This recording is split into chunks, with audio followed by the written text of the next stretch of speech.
Personas que han causado accidentalmente la muerte de otra persona, ¿qué sucedió?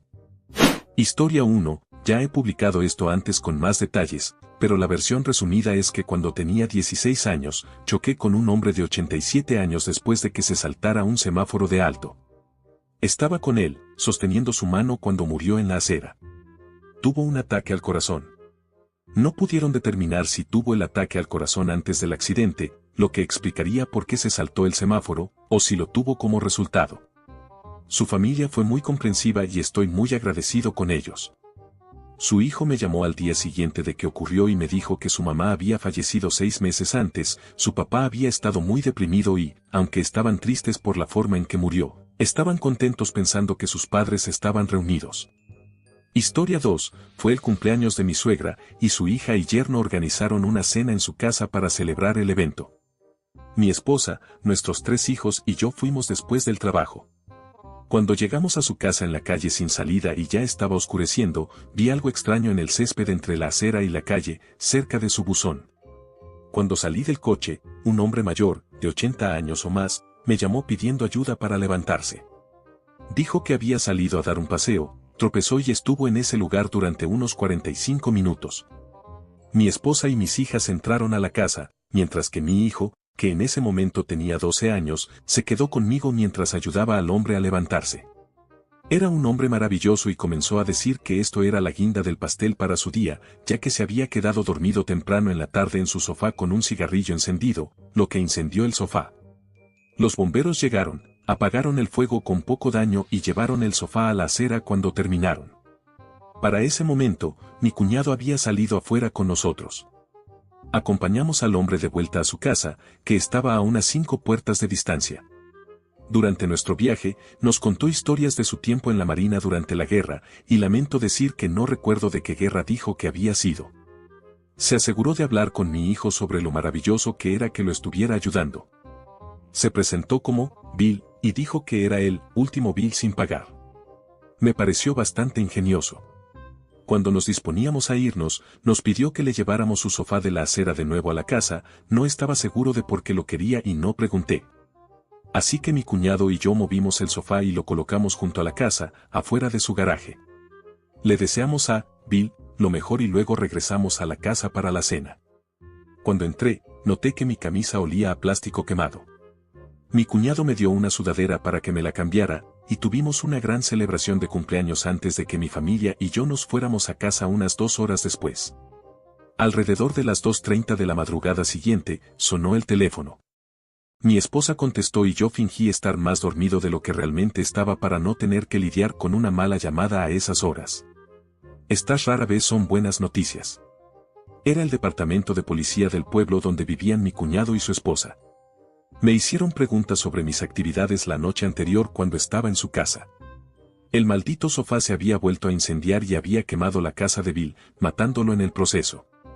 La policía interrogó a mi cuñado, examinó sus brazos y luego me llamó. No creo que haya dormido bien durante más de un mes después de eso, y no pude quitarme la tragedia de la cabeza durante mucho tiempo. Debería haber sabido por el olor en mi ropa que no era seguro mover ese maldito sofá. Debería haber relacionado las piezas, pero estaba demasiado interesado en regresar con mi familia para celebrar. Nada más ocurrió después de eso, pero nunca me liberaré del conocimiento de que, si no hubiera llevado a cabo una acción tan simple que realicé, otra persona no habría muerto. Me sentí aliviado cuando mi cuñado y su esposa se mudaron un par de años después, porque odiaba ver ese terreno vacío cada vez que iba a su casa. Antes de continuar, no te olvides de darle a like y suscribirte al canal para seguir apoyándonos. Continuemos. Esto ocurrió hace unos 11 años, pero hasta el día de hoy, alrededor del cumpleaños de mi suegra, mi cuñado y yo seguimos brindando en honor al último bill sin pagar. Historia 3. Sobreviví a la guerra de Chechenia de 1994 a 1996. Le dije a una joven, quizás de unos 17 años, que corriera fuera del edificio de apartamentos porque estaba seguro de que iba a colapsar. Pero el edificio no colapsó, y ella corrió hacia una lluvia de disparos y murió. Tenía tanto miedo que me quedé en el edificio, y nunca colapsó durante todo ese tiempo, así que salí por la parte de atrás. A menudo pienso en eso, fue una decisión tan rápida. Ella estaba justo cerca de la puerta, yo estaba a punto de salir porque sentía que el edificio se tambaleaba, la vi y le dije, corre, el techo va a caer, y ella salió corriendo y fue alcanzada por una lluvia de disparos, gritando de dolor hasta que la alcanzaron de nuevo y, presumiblemente, murió. Obviamente, desearía no haberle dicho eso. Aún me persigue, especialmente sus gritos. Pero también sé que tomé la decisión con buena voluntad, intentando salvar su vida. Y para ser justos, el edificio realmente parecía que iba a derrumbarse, y todos estaban corriendo afuera, no solo yo. Cualquiera le habría dicho que corriera también. Nadie sabía que estaban abriendo fuego contra el edificio. Sé que suena como justificaciones débiles, pero es todo lo que puedo pensar para ayudar a aliviar mi mente. Historia 4. Tenía que encontrarme con un amigo para ir a la práctica de fútbol, pero cuando llegué al lugar acordado, él no estaba allí. Me impacienté y decidí ir solo a la práctica. Él nunca llegó, así que asumí que estaría enfermo o algo así. 2 días después, mi mamá me dijo que lo habían atropellado y murió al correr hacia la calle para recuperar una pelota que estaba pateando mientras esperaba por mí. La sincronía de los acontecimientos hace que parezca que si hubiera esperado solo un minuto más, él no habría tenido que esperarme y habría sobrevivido. Historia 5. En noviembre pasado conducía desde la casa de un amigo por una carretera que he conducido 1.000.000 de veces. Sabía que una zona estaba particularmente oscura por la noche porque la ciudad no había reemplazado las luces de las calles en más de una década. El área oscura también corona una colina en una zona residencial entre 2 cruces de peatones que están muy separados, por lo que la gente cruza la calle en la cima de esta colina. Sabiendo todo esto, todavía nunca lo vi venir. Se escuchó un ruido sordo y mi ventana quedó completamente rota. Me di vuelta y lo vi tirado inmóvil en la acera. Era tarde y no había nadie más allí, así que estábamos solo yo, estacionado en una calle lateral, y este cuerpo. Revisé su pulso mientras hablaba por teléfono con el 911 y no pude sentir nada porque estaba temblando mucho. Esto estaba quizás a 1/4 de milla del hospital, por lo que los paramédicos estaban allí antes de que me diera cuenta de lo que pasó. Lo pusieron en una camilla con este extraño dispositivo que, después descubrí, comprime su pecho automáticamente. La policía apareció y finalmente vi mi auto con una linterna. Había un gran trozo de carne atrapado en el costado de mi auto. Pasé mi prueba de sobriedad y me llevaron a casa. Vivió 3 días antes de morir debido a las complicaciones del accidente y nunca estuvo consciente durante ese tiempo. Descubrí a través de un amigo mío que es el editor de un periódico local que la policía todavía estaba considerando presentar cargos, también me enteré de que murió. Obviamente estaba hecho un desastre por el accidente pero también por la posibilidad de homicidio involuntario. Después de que el oficial me llamó para decirme oficialmente que había muerto, consulté a un abogado y básicamente me dijeron que no volviera a hablar con la policía y que les permitiera realizar su investigación. 2 agotadoras semanas después, recibí una llamada telefónica a medianoche del oficial que me hizo la prueba de sobriedad, trabajaba en el tercer turno. Dijo que el tipo estaba increíblemente ebrio y básicamente se metió en el tráfico que venía en sentido contrario sin prestar atención. Con esa información, no me iban a cobrar y podía ir a recoger mi auto nuevamente. El alivio que sentí fue indescriptible pero también terrible de poder sentirme tan bien en una situación en la que alguien murió. Lo que hizo que ese sentimiento fuera peor fue que el oficial me dijo que la familia del tipo estaba muy preocupada por cómo estaba y que querían decirme que no me culpaban. Tenía 24 años y acababa de graduarse de la universidad. Era su última noche en la ciudad antes de regresar a su ciudad natal. Voy a su página de Facebook de vez en cuando para no olvidar cómo era. Historia 6. Soy al menos parcialmente responsable de 3 muertes. Soy un pronosticador del tiempo. Hace unos años estaba pronosticando para Afganistán. En ese momento, estábamos haciendo estos pronósticos desde una base en los Estados Unidos, lo que significa que teníamos que coordinar nuestro pronóstico con alguien que estaba desplegado en Afganistán. A veces, el pronosticador desplegado tenía mucha experiencia, otras veces no la tenía. Era un grupo variado. De todos modos, había estado pronosticando para esta región durante al menos 2 años en el momento de este incidente. Estaba familiarizado con ella y, de hecho, tenía una capacidad de supervisión, simplemente supervisando todos los pronósticos que se emitían en mi zona. Un día estaba hablando con uno de mis pronosticadores sobre la posibilidad de granizo grande y cómo me gustaría que lo incluyera en su pronóstico. Ahora, Eso es algo importante de incluir en un pronóstico debido a lo significativo que es en términos operativos. Los aviones deben guardarse en hangares, se cancelan misiones, se deben proteger activos, etc. Entonces, cuando llegó el momento de discutir esto con el pronosticador desplegado, él estaba totalmente en contra. No quería informar eso al comandante porque, una vez más, las misiones deben cancelarse en función de lo que se espera que suceda. Si te equivocas, has perjudicado a mucha gente y has perdido mucho tiempo. El pronosticador desplegado intentó argumentar en contra, pero su razonamiento realmente se redujo a no quiero informar eso. Así que cuando no estaba mirando, básicamente se impuso sobre mi pronosticador junior y lo obligó a eliminarlo del pronóstico. Y así se envió a la base sin la información sobre granizo, solo insinuando algunas tormentas cercanas. Cuando me di cuenta, estaba enfadado, pero pensé que lo dejaría estar. Esta fue la primera vez que realmente quise incluir granizo grande en un pronóstico. Tal vez lo estábamos pronosticando de más. Pero no. Básicamente, justo a tiempo, una gran tormenta eléctrica apareció y arrojó granizo grande sobre la base. Hizo varios millones en daños a las aeronaves, hirió a un piloto de helicóptero que estaba revisando su aeronave antes de volar, y mató a 3 soldados del Ejército Nacional Afgano que habían salido en patrulla y no pudieron encontrar cobertura. Acabaron siendo golpeados hasta la muerte por el granizo. Eso siempre me ha atormentado. No necesitaban morir.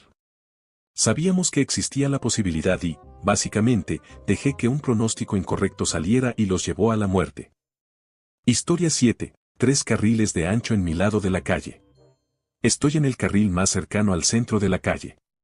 Acabo de pasar por una intersección y veo un automóvil que intenta girar frente a mí hacia una gasolinera. La entrada de esta gasolinera está lo suficientemente cerca de la intersección que acabo de cruzar como para que no haya una sección central donde puedan esperar para girar cuando esté despejado. Se deslizan a mi carril cruzando una línea amarilla doble y se detienen. Rápidamente me muevo al carril de mi derecha. Se deslizan hacia el siguiente carril y se detienen nuevamente. Empiezo a entrar en pánico. ¿Por qué se están deteniendo? ¿Qué está haciendo? Rápidamente veo que puedo moverme al carril más a la derecha. Este hombre mayor que conduce, creo que entró en pánico, intenta acelerar para pasarme e ingresar a la gasolinera. Estoy en una Dodge Dakota y él está en una vieja camioneta Chevy con asientos de bastidor. Reduzco la velocidad tanto como puedo, pero no hay tiempo. Los impacto de costado y mi auto básicamente los estrella contra un poste de concreto. Yo me detengo a un par de pies de una pared de concreto. Salgo del auto con la adrenalina al máximo. Ni siquiera estoy seguro de si estoy herido o no, de todos modos, no puedo sentir nada. Me tambaleo hacia su auto para ver si están bien. Las miradas que recibí de este hombre mayor y su esposa todavía me persiguen hasta el día de hoy. Me miraron como si yo fuera el segador de almas que venía a llevárselos, un absoluto horror, con sangre bajando por sus rostros, preguntándose por qué les había hecho esto, mientras el humo del frente del auto se cernía sobre ellos como una muerte acechante. La mujer murió más tarde ese día a causa de sus heridas en el hospital. El hombre más tarde intentó demandarme, pero fui exonerado de cualquier responsabilidad legal según la investigación que se llevó a cabo. Concluyeron que hice todo lo que podía para evitar la colisión. Fue simplemente una decisión de manejo ilegal por parte de este caballero mayor, una decisión que estoy seguro lamentó hasta el final de sus días. Aún estoy afectado por esto, a pesar de que pasaron años y años. Ser exonerado legalmente no hace nada por la propia conciencia y psicología. Mi vehículo, ya sea intencional o no, fue utilizado como un instrumento de destrucción que terminó matando a la esposa de un hombre. Tengo flashbacks de estrés postraumático. Si paso por una zona que se parece al lugar del accidente, todavía experimento una ansiedad paralizante y tengo que desconectarme para no perder el control. Tengo una depresión severa, no sé cómo funciono y sobrevivo, para ser completamente sincero. He experimentado una amplia gama de emociones por este incidente. He perdido amigos, relaciones y me he aislado de mi familia. ¿Por qué? No siento que merezca lo que se les ha arrebatado a otros. Me estoy destruyendo lentamente a diario por esto porque no puedo encontrar un sentido en ello. Eso se debe a que no hay sentido. Fue un accidente y no sé cómo aceptarlo y seguir adelante.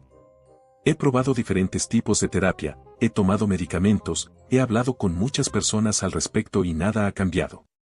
La razón por la que escribo todo esto es para implorarles a todos ustedes que sean seguros cuando están detrás del volante de cualquier vehículo. Hice todo lo posible para ser cuidadoso y aún así sucedió algo horrible. Ni siquiera puedo imaginar ser tan imprudente como he visto a otros conductores que escapan sin consecuencias. Espero con todo mi ser que nadie experimente el tipo de dolor y sufrimiento que se ha convertido en mi vida cotidiana y realidad. No desearía este dolor, culpa o sufrimiento ni a mi peor enemigo. Historia 8. Solía trabajar en un extraño horario nocturno. Turnos de 10 horas los lunes, martes, miércoles y viernes. Intentaba mantenerme despierto las mismas horas en mis días libres, especialmente los jueves. Esta era una zona bastante rural, por lo que no había mucho abierto a esas horas, excepto una gasolinera que tenía una pequeña zona de café. No quería mantener despiertas a las personas en casa, así que pasaba mucho tiempo en la gasolinera. Por lo general, leía o hablaba con el cajero de turno. Creo que ella se sentía un poco más segura teniendo a alguien más allí también. Una noche, un hombre entra con un niño pequeño y pregunta si pueden usar el baño. Era algo así como las 3 de la madrugada. El niño parece enfermo o incómodo. A mí me pareció que lo habían golpeado en el estómago. Después de que entran al baño, la cajera y yo nos miramos. Ella también siente que hay algo extraño en esto. Salí afuera para obtener una descripción del vehículo. Después de que se van, llamamos a la policía. La policía local lo pasó al departamento del sheriff del condado y un oficial local vino a la gasolinera. Nos hizo un par de preguntas adicionales y escuchamos su radio para saber lo que estaba sucediendo. Un oficial del condado avistó el camión y lo detuvo.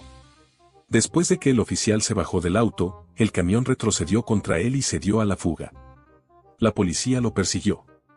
Después de eso, no obtuvimos muchos detalles. Chocó o abandonó el camión.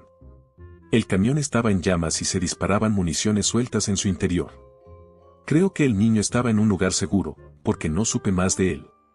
El hombre intentó cruzar a nado un río pequeño pero engañosamente traicionero y se ahogó. Eso ocurrió hace casi 20 años.